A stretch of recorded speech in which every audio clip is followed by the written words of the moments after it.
scripture, but we're going to try to make the text talk to you this morning. All right.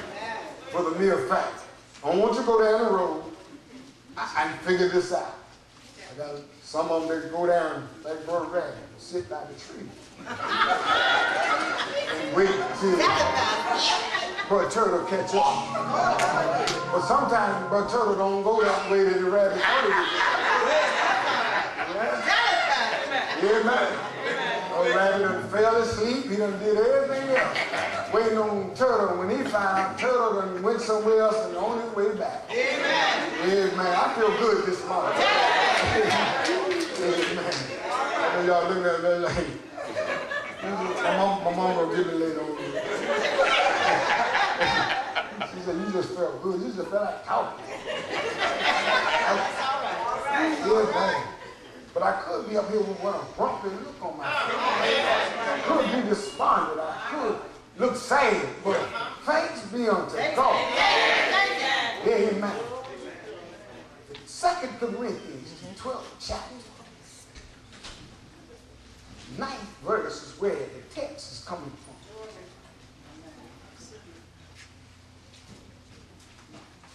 Paul can tell, pray to God. But the answer comes back and says, and he says to me, my grace is sufficient for you, for my strength is made perfect in weakness. Therefore, most gladly I would rather boast in my infirmities, that the power of Christ may rest upon me. My text is coming from the prefix of this text. And he said unto me, my grace is sufficient for you.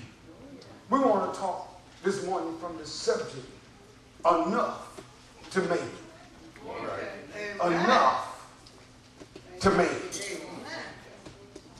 Most of you would agree with me that these are trying times. And it's going to get worse before it gets better. I know most of you had your hopes on that package that was approved the other day. But it doesn't mean that anything in the package was really for you.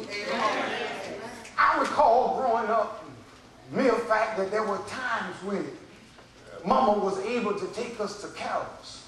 Carol's was what we call McDonald's. And in the midst of it, there was times where Mama would tell us that we could go and order whatever we wanted. And we could eat till our stomach would burst. But then I recall there were times when the four of us would sit around the table. And I began to look in Mama's eyes, and the meal was kind of scarce. And oftentimes she didn't really know that it would be enough to feed all of us.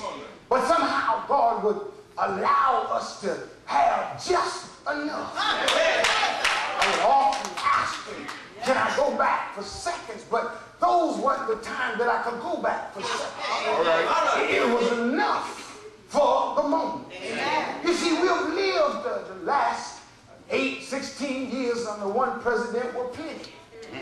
The next president comes along and now serves us in the midst of a famine. Times tight, getting tight. When the rich start complaining, you know it's tight. Warren Buffett says I'm losing $60 million a day. Each day I look at the stock market, I'm losing $60 million. He said, but I still got enough to make it. In looking at that, I've come to the conclusion that it's going to be enough to make it, but it may not be a whole lot left over.